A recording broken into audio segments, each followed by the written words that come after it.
तो हेलो बच्चों, कैसे आप सभी लोग। आई होप तुम बहुत ज़बरदस्त बढ़िया होंगे और स्वागत है आप सभी का हमारे इस प्यारे से यूट्यूब चैनल एलीट क्लासेस में। आज का जो हमारा टॉपिक रहेगा वो रहेगा कूलाम्स लॉ, ठीक है ना। कूलाम्स लॉ को हमें पढ़ना है तो सीधी सी बात है, सबसे पहली बात जी कूलाम्स लॉ होता क्या है, ठीक है ना। कूलाम्स लॉ होता क्या है, पहली बात, जैसे न्यूटन्स लॉ ऐसे coulombs law. Newton scientist, coulomb भी साइंटिस्ट। इन्होंने क्या बताया, आप बस मुझे एक बात बताइए। कूलाम्स लॉ ने बताया फोर्स के बारे में। किसके बारे में बताया? फोर्स के बारे में।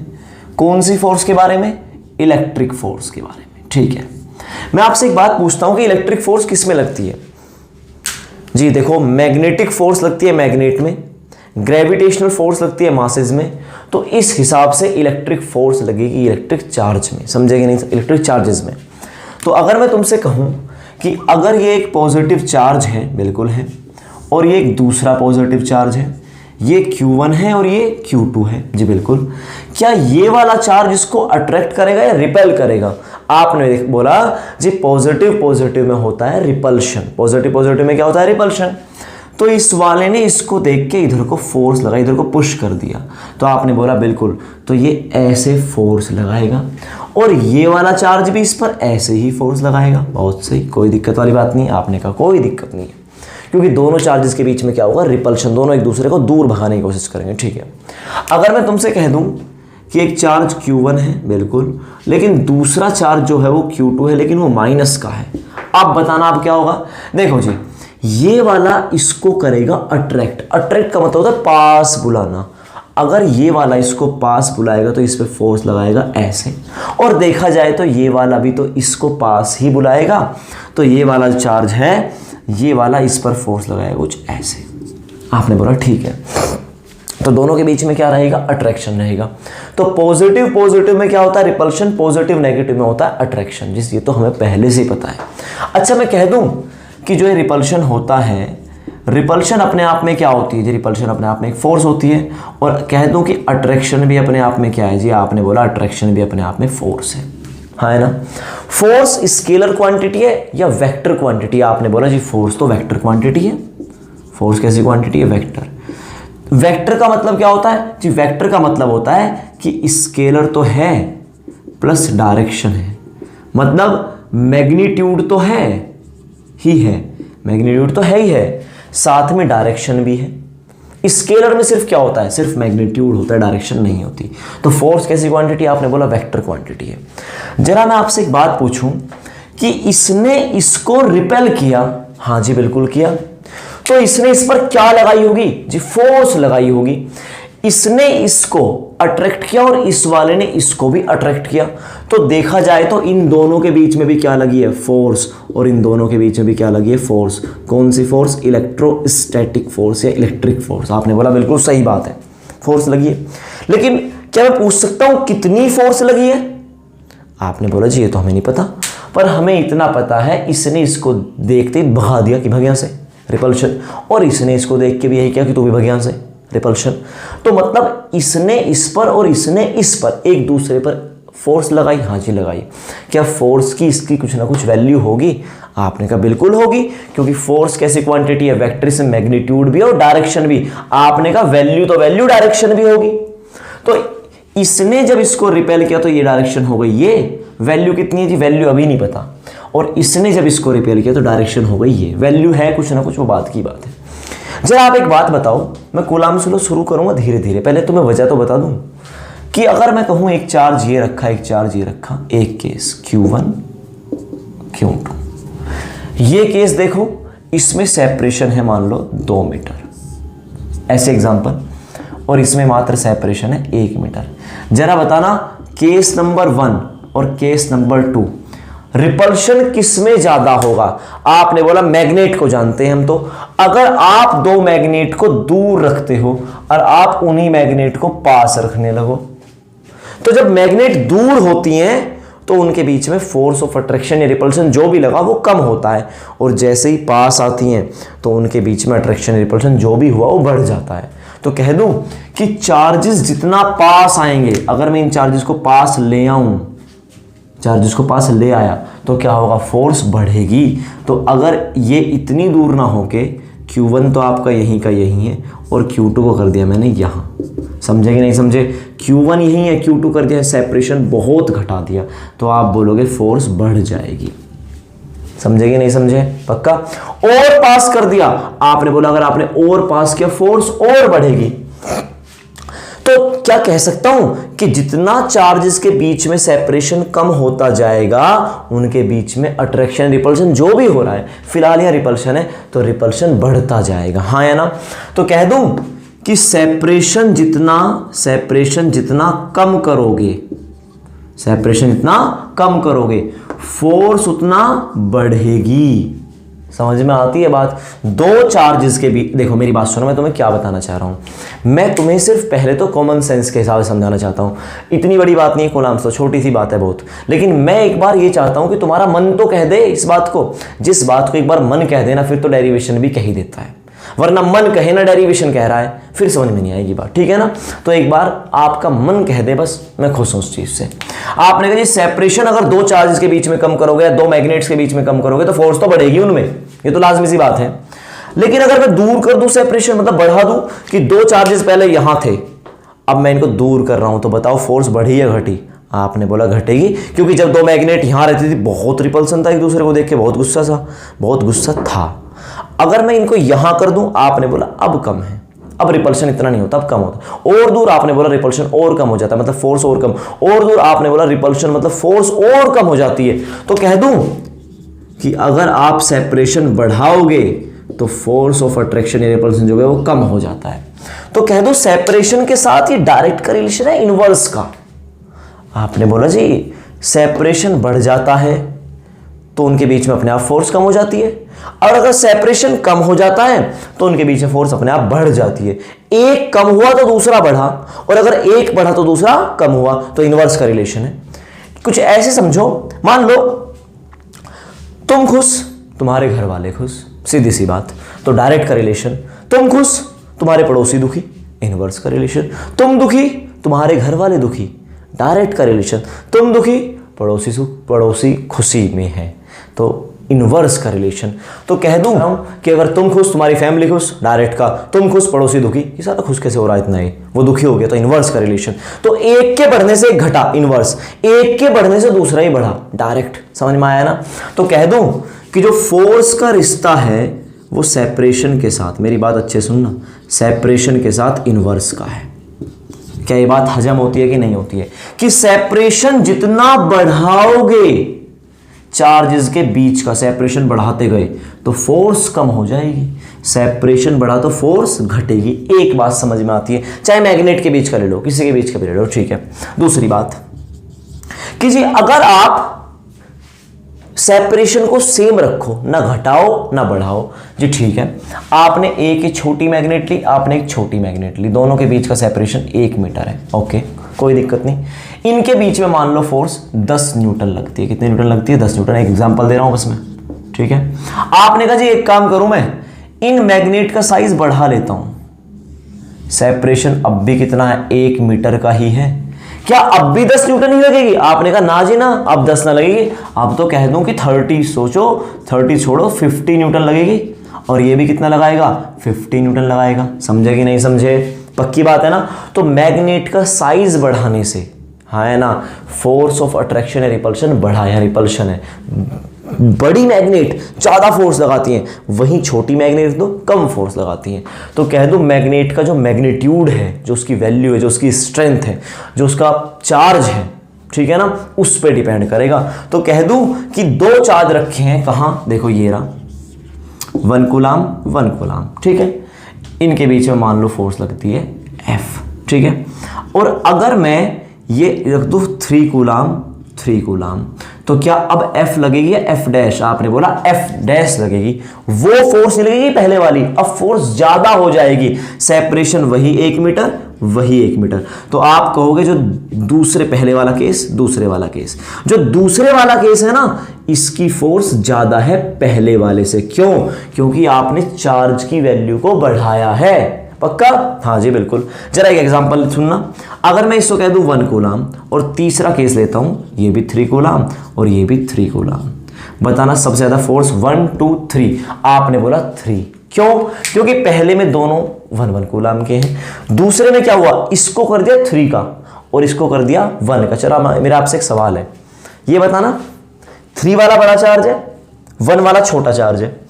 3 कूलाम का 1 पर ज्यादा फोर्स लगाएगा, 1 वाला 3 पर ज्यादा लगाएगा।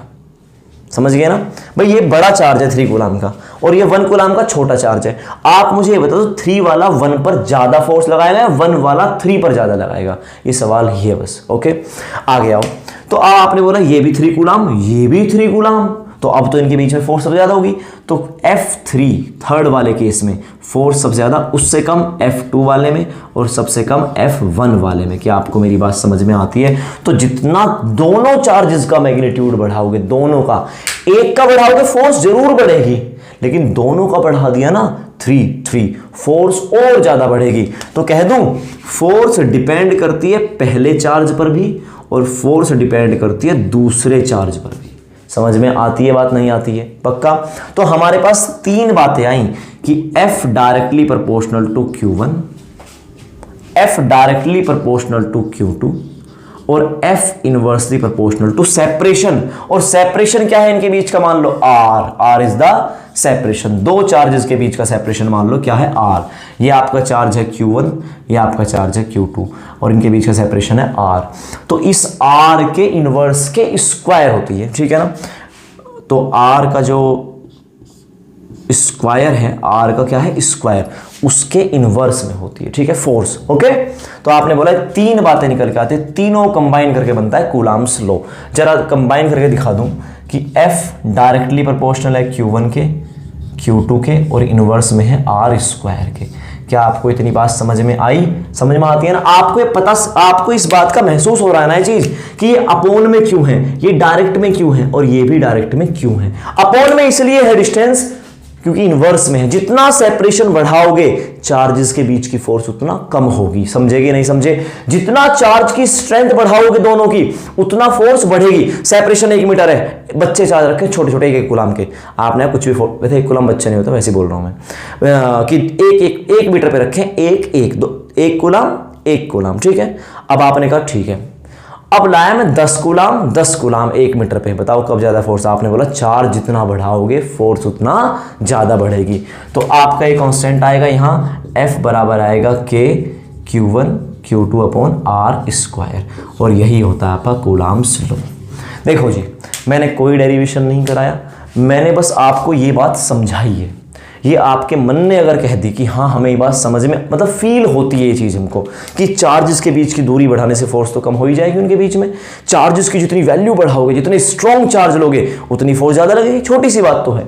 तो अगर आपको ये बात हजम होती है तो अब आप तैयार हो कूलाम्स लॉ पढ़ने के लिए। ओके, चलो मैं इसको रफ करता हूँ, स्टेटमेंट लिखता हूँ और डेरिवेट करके दिखाता हूँ, ठीक है। तो ये है कूलाम्स लॉ का स्टेटमेंट। कहता है क्या?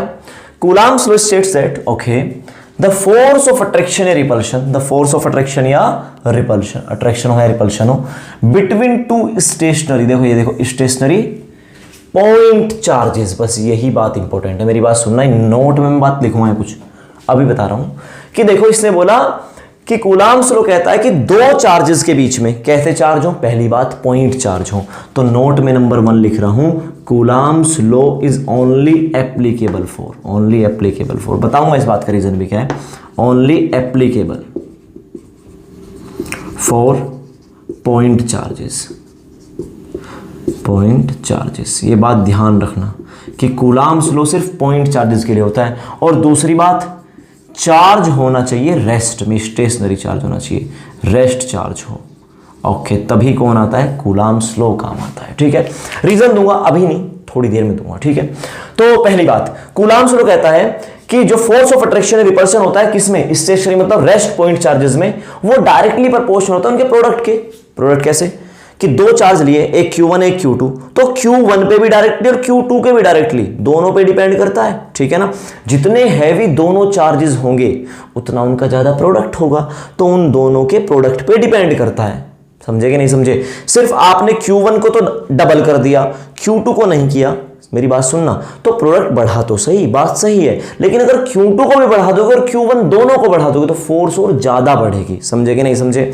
तो कहता है कि कूलाम्स लॉ कूलाम्स लॉ कहता है कि जो फोर्स है दो चार्जेस के बीच, मान लो ये दो चार्जेस हैं, एक Q1 है और दूसरा Q2 है, और r डिस्टेंस पे इन दोनों चार्जेस का जो प्रोडक्ट है Q1 और Q2 का, इसके डायरेक्टली होता है। मैं अलग से कह दूं कि Q1 पे भी डायरेक्टली होता है, Q2 के भी डायरेक्टली ही होता है। ठीक है, जितना आप चार्ज बढ़ाते जाओगे, इसको बढ़ाओगे तो भी बढ़ेगी, इसको बढ़ाओगे और बढ़ेगी। समझेगे नहीं? और जो कह रहा है कि directly proportional product of the charges and inversely proportional, inversely किसके? Square of distance between them, और इनवर्स का रिलेशन है स्क्वायर के square of distance, inversely proportional to square of distance between them. ठीक है ना?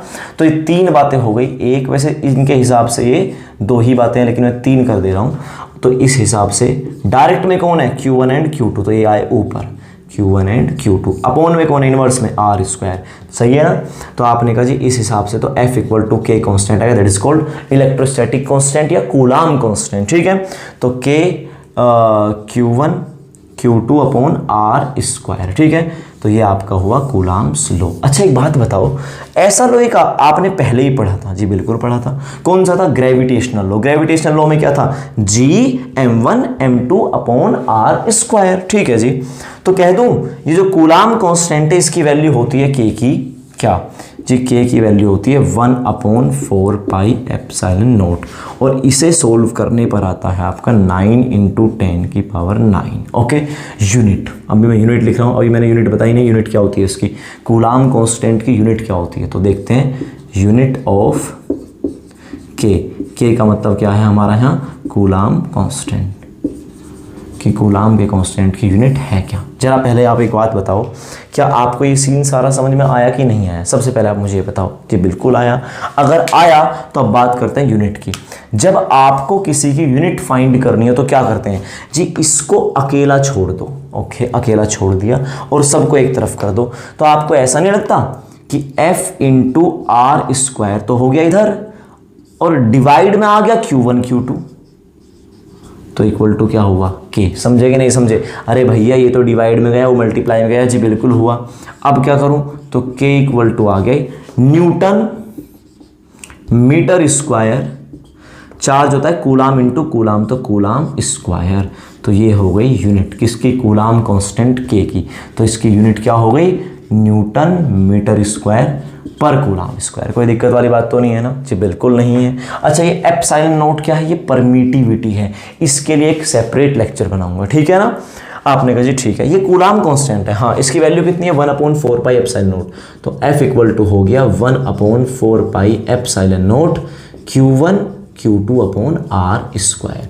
भाई यहाँ तक किसी को कोई डाउट हो तो प्लीज़ मुझे बताओ कि हमें डाउट है, हमें एक बात कोई बात समझ नहीं आई। देखो भाई, थोड़ा सा टाइम लगता है मुझे टॉपिक समझाने में, मतलब ये कमी मान लो या कुछ भी मान लो, आप मुझे अच्छी बात मान लो, मुझसे बताया जाता है ढंग से बताया जाता है, मतलब अच्छे से बताता हूँ पूरा डेप्थ में। मुझे लगता है कि जैसा मेरे हालात रहे थे उस वक्त के, तो मेरे जैसे बहुत लोग होंगे। ठीक है, तो ये हुआ आपका कूलाम्स लॉ। और ये क्या आपकी, ये आप कूलाम्स लॉ ने बताई फोर्स। पहली बात, कूलाम्स लॉ क्या बताता है जी? दो चार्जेस के बीच में रिपल्शन होता है, अट्रैक्शन, तो सबको पता है। पॉजिटिव पॉजिटिव में रिपल्शन, पॉजिटिव नेगेटिव में अट्रैक्शन, लेकिन अट्रैक्शन कितनी फोर्स लगी, कितना रिपल्शन हुआ, तो वो बताता है कूलाम्स लॉ। कि दो चार्जेस में फोर्स लगती है, ये सबको पता, पूरी दुनिया जानती है इस बात को कि दो मैग्नेट के बीच में, दो चार्जेस के बीच में फोर्स ऑफ अट्रैक्शन या रिपल्शन तो होगा, लेकिन कितना होगा वो बताएगा आपका कूलाम्स लॉ, तो इतना होगा। समझे कि नहीं समझे? जरा कोई एग्जांपल दो जी। एग्जांपल ये है कि मान लो एक कूलाम का चार्ज ले लो, ये चार्ज हुआ 1 कूलाम, ये चार्ज हुआ 1 कूलाम, आपने 1 मीटर पे रखा। ठीक है ना? तो बताओ कितनी फोर्स लगी? आपने बोला F इक्वल टू होता है 1 upon 4 pi epsilon not Q1 Q2 upon R square. Q1 कितना हुआ है? 1, Q2 कितना है? 1, कितने डिस्टेंस है? 1, तो 1 स्क्वायर। तो कितनी फोर्स आई? आपने बोला यही आ गया, और इसकी वैल्यू होती है 9 इंटू 10 की पावर 9 न्यूटन। समझे कि नहीं समझे? अरे भैया फोर्स ही तो है ना, तो अब तो न्यूटन लिखना पड़ेगा, पक्का? आपने कहा जी ठीक है, ओके, कोई प्रॉब्लम नहीं है, पक्का ना? तो ये आपका हुआ एक एग्जांपल छोटा सा। अब आप चार्ज की वैल्यू बढ़ाओ, इसको 2 कूलाम कर दो तो 2 ना आ जाएगा यहाँ, इसको भी 2 कर दो तो 4 ना आ जाएगा यहाँ। समझे कि नहीं समझे? क्लियर है? हाँ जी बिल्कुल क्लियर है। तो यूनिट आपको बता दिया मैंने कि कूलाम कांस्टेंट की यूनिट क्या होती है, ठीक है। और इस परमिटिविटी के हम इस परमिटिविटी के बारे में हम बात करेंगे नेक्स्ट वाले लेक्चर में। अगर आपको यहाँ तक कोई दिक्कत हो तो आप मुझे बताइए। और ये वाली बात थी छोटी सी, Coulomb's law is applicable only for point charges. देखो जी, पॉइंट चार्ज एक कॉन्सेप्ट है। पहली बात, चार्ज हमेशा किसी ना किसी बॉडी को ही दिया जाएगा। मैं इसको रफ करता हूँ और मैं आपको ये नोट वाली दोनों बातें बताता हूँ, ठीक है। आओ जरा, तो नोट में नंबर 1 है coulombs law is only applicable for point charges. पहली बात, पॉइंट चार्ज होता क्या है ये आप सबको पता है कि किसी पॉइंट को दिया गया चार्ज ही पॉइंट चार्ज होता है, ठीक है ना। मान लो एक पॉइंट है, इसको आपने कुछ चार्ज दे दिया, that is called point charge. जी ठीक है, इतना तो हमको पता है। तो ये भी बताओ कूलाम्स लॉ सिर्फ पॉइंट चार्ज के लिए एप्लीकेबल क्यों है? आओ जरा, पहली बात, मान लो हमारे पास एक बॉडी है, जी बिल्कुल है, हमने इसको चार्ज दे दिया, ठीक है, दे दिया। सुनना जरा अच्छे से, ये हमारे पास दूसरी बॉडी है, हमने इसको भी चार्ज दे दिया, जी ठीक है, हमने इसको भी चार्ज दिया। अब मुझे ये बताओ, क्या इनमें अट्रैक्शन होगा इन दो बॉडीज में, body number A, body number B, क्या इनमें अट्रैक्शन होगा या रिपल्शन? आपने बोला 100% रिपल्शन होगा, हाँ है ना। मैं कहता हूं इन दोनों बॉडीज का जो बीच का सेपरेशन है वो है मान लो 5 सेंटीमीटर। कितना सेंटीमीटर? 5 सेंटीमीटर। सोच के बोलना, ये चलो 10 सेंटीमीटर कह दो, कोई इशू नहीं है उस बात में। तो कह दूं कि दो बॉडीज के बीच का सेपरेशन 10 सेंटीमीटर है। लेकिन एक बात बताओ, कूलाम्स लॉ किसके लिए होता है? आपने बोला चार्जेस के लिए। मानते नहीं मानते? चार्ज के तो रिपल्शन बताता है, कितना रिपल्शन कितनी फोर्स लगी या कितना अट्रैक्शन कितनी फोर्स लगी। आपने कहा हाँ बिल्कुल। इनमें क्या होगा? आपने बोला जी ये वाला इसको दूर भगाएगा, ये वाला इसको दूर भगाएगा, मतलब रिपल्शन होगा। पॉजिटिव पॉजिटिव में रिपल्शन होता है। ये बताओ, जब पॉजिटिव पॉजिटिव में रिपल्शन होता है, क्या ये वाला पॉजिटिव तुमको नहीं लगता इधर आ जाएगा सारा? आपने बोला बिल्कुल सही बात है, इधर तो आ ही जाएगा। और आपको नहीं लगता कि ये वाला पॉजिटिव जो है वो सारा इधर चला जाएगा? हाँ जी बिल्कुल चला जाएगा, हाँ है ना। सारा का सारा पॉजिटिव उधर गया, सारा पॉजिटिव इधर गया। ये बताओ कि कूलाम्स लॉ में जो फोर्स है, फॉर्मूला है F = K का मतलब 1/4 pi epsilon not Q1 Q2/R²। Q1 charge है इस पे, Q2 चार्ज है इस पे, R क्या है? R is the separation between two charges. यार एक बात बताओ, सेपरेशन कहां से लिया आपने? चार्ज तो यहां है और चार्ज तो यहां है, और सेपरेशन तो उससे पहले ही ले लिया। समझे कि नहीं समझे? आप मेरी बात समझ रहे हो ना? रिपल्शन से चार्ज क्या हुआ? दूर चला गया। लेकिन अगर ये पॉइंट होता, ये बॉडी ना होके पॉइंट होता तो क्या होता? सारा चार्ज कहाँ रहता? इस पॉइंट पे रहता। आपने बोला बिल्कुल सही बात है। सारा चार्ज कहाँ रहता? ये इसके नीचे, ये इसके नीचे। सारा चार्ज कहाँ रहता? इस पॉइंट पे रहता। क्या पॉइंट पे चार्ज इधर उधर भग सकता है? आपने बोला पॉइंट के चार्ज ऊपर रहता है, ना इधर जाएगा ना इधर जाएगा, क्योंकि जगह ही नहीं है, हाँ है ना। तो कह दूं कि ये बताओ, ये जो डिस्टेंस है ये 10 सेंटीमीटर है, ये वाला 10 सेंटीमीटर। क्या तुमको सच में लगता है कि इस वाले केस में, जो केस नंबर 1 है और ये केस नंबर 2 है, कि 1 वाले केस में क्या चार्जेस के बीच का सेपरेशन सच में 10 सेंटीमीटर है? आपने बोला नहीं। आप 10 सेंटीमीटर से इस न्यूमेरिकल को अगर सॉल्व कर भी दोगे तो आंसर सही नहीं आएगा, क्योंकि चार्जेस के बीच का सेपरेशन तो 10 है ही नहीं, ये तो मास के बीच का सेपरेशन है। समझे? क्योंकि वो तो सेपरेशन ज्यादा है। अब आपने बोला जी इसका एवरेज भी लोगे तो भी तो ज्यादा ही आएगा, उधर को है ना चार्ज तो। और आपने बोला जी अगर आप और छोटी बॉडी लोगे ना, तब भी तो चार्ज इधर उधर चला ही जाएगा, रिपल्शन से दूर होगा ना। आपने बोला बात तो सही है। क्या तुमको लगता है कि एग्जैक्ट वैल्यू आ पाएगी फोर्स की? आपने बोला नहीं आएगी, क्योंकि आपने तो सेपरेशन ये लिया था, ये वाला सेपरेशन, समझे? और चार्ज रिपेल होकर दूर चला गया, तो फोर्स की एग्जैक्ट वैल्यू नहीं आएगी। अगर आपने क्या मान लिया? पॉइंट चार्ज माना कि इस पर चार्ज है Q1 और इस पर चार्ज है Q2, आपस में क्या करेंगे? रिपेल। लेकिन क्या पॉइंट चार्ज पर ये चार्ज दूर भाग जाएंगे? आपने बोला दूर नहीं भागेंगे, रहेंगे तो पॉइंट पर ही। तो इसीलिए coulombs law is only applicable for point charge, not for body. Body के लिए, बॉडी जो चार्ज्ड बॉडी के लिए एप्लीकेबल नहीं है, क्योंकि बॉडी पे तो चार्ज क्या होगा, दूर चला जाएगा, अट्रैक्शन में पास आ जाएगा। अगर ये वाला पॉजिटिव है और इस पर मान लो नेगेटिव होता तो क्या होता, सोचो। नेगेटिव पहले इस पे सारे पे था, लेकिन इसके पॉजिटिव ने क्या किया, आपने बोला इस बार सारा पॉजिटिव पास आ जाएगा, हाँ या ना, और इस बार सारा नेगेटिव यहाँ पास आ जाएगा अट्रैक्शन की वजह से। और आपने डिस्टेंस देखो ज़्यादा ले रखा है, समझे कि नहीं समझे, पक्का ना। तो इसलिए कूलाम्स लॉ कभी भी बॉडी के लिए एप्लीकेबल नहीं होगा, ये हमेशा पॉइंट चार्ज के लिए ही एप्लीकेबल होगा। क्या आपको मेरी बात समझ में आती है? क्योंकि डिस्टेंस का लोचा हो जाता है। डिस्टेंस आप मानते हो हमेशा सेंटर से, तो अब वो डिस्टेंस गड़बड़ाएगा। देखा जाए तो चार्जेस पास पास हैं और आपने दूरी देखो कहाँ ले रखी है, समझे कि नहीं समझे, पक्का। अच्छा, दूसरी बात, रेस्ट चार्ज के लिए क्यों एप्लीकेबल है भाई, देखो इसके लिए आपको चैप्टर नंबर 4 पढ़ना पड़ेगा। चैप्टर नंबर 4 में कुछ बताऊंगा मैं आपको, इसके लिए आपको आना चाहिए चैप्टर नंबर 4, ठीक है। क्या कि जब चार्ज करने लगता है मूव, वैसे थोड़ा समझा दूं, जब चार्ज करेगा मूव v वेलोसिटी से, और जब चार्ज मूव करेगा मतलब चार्ज में होगा फ्लो, और अगर चार्ज में होगा तो फ्लो तो वो बनाएगा करंट, और करंट से बनता है मैग्नेटिक फील्ड। क्या बनता है, मैग्नेटिक फील्ड। तो आपको क्या निकालना था, इलेक्ट्रिक फील्ड की वजह से फोर्स, और एक और नया क्या सेटअप हुआ, मैग्नेटिक फील्ड। दोबारा मेरी बात सुनो, जैसे ही चार्ज मूव किया करंट बना, और करंट का एक और इफेक्ट होता है magnetic effect of current, chapter number 4। तो वो क्या बनाएगा, मैग्नेटिक फील्ड बनाएगा। चार्ज है क्या बनाएगा, इलेक्ट्रिक तो बनाएगा ही बनाएगा, साथ ही मैग्नेटिक भी बनाएगा। तो क्या आप फोर्स एग्जैक्ट कैलकुलेट कर पाओगे दो फील्ड की? क्यों, चार्ज मूव करने लगा, मैग्नेटिक और बना दिया तो मैग्नेटिक फोर्स और आ गई। और चार्ज है तो कूलाम फोर्स मतलब इलेक्ट्रोस्टैटिक फोर्स तो है ही, तो आप एग्जैक्टली फोर्स फाइंड नहीं कर पाओगे। तो आप बोलोगे कि कूलाम्स लॉ हमेशा एप्लीकेबल होगा किसके लिए, एक तो रेस्ट चार्ज के लिए और दूसरा पॉइंट चार्ज के लिए। अगर आपको ये वाली बात मेरी समझ में आई है तो आप मुझे प्लीज़ बताओ कि हाँ, मतलब नहीं आई है तो प्लीज़ बताओ, अगर आ गई तो सिर्फ बताओ, ठीक है। ओके, आज के लेक्चर में हम इतना ही रखेंगे। देखो कूलाम्स लॉ मुझे पता है बेचारा 25 मिनट हो गए, लगभग 25-26 मिनट का लेक्चर हो गया। इतनी बड़ी बात तो नहीं थी, लेकिन बात वो है कि अगर मैं डायरेक्ट ये चीज़ें करता स्टेटमेंट वगैरह तो थोड़ा मुश्किल होता। मैंने जैसे मैं समझना चाहता था अपने 12th क्लास में, मैंने आपको ऐसे बहुत सारी बिल्कुल छोटी बात को बताया, ठीक है। अगर आपको ये वीडियो अच्छी लगी है तो आप मुझे कमेंट करके ज़रूर बताएं। अगर आपको अभी भी कोई डाउट है तो वो भी आप मुझे कमेंट करके ज़रूर बताएं, ठीक है। Okay, thank you for watching.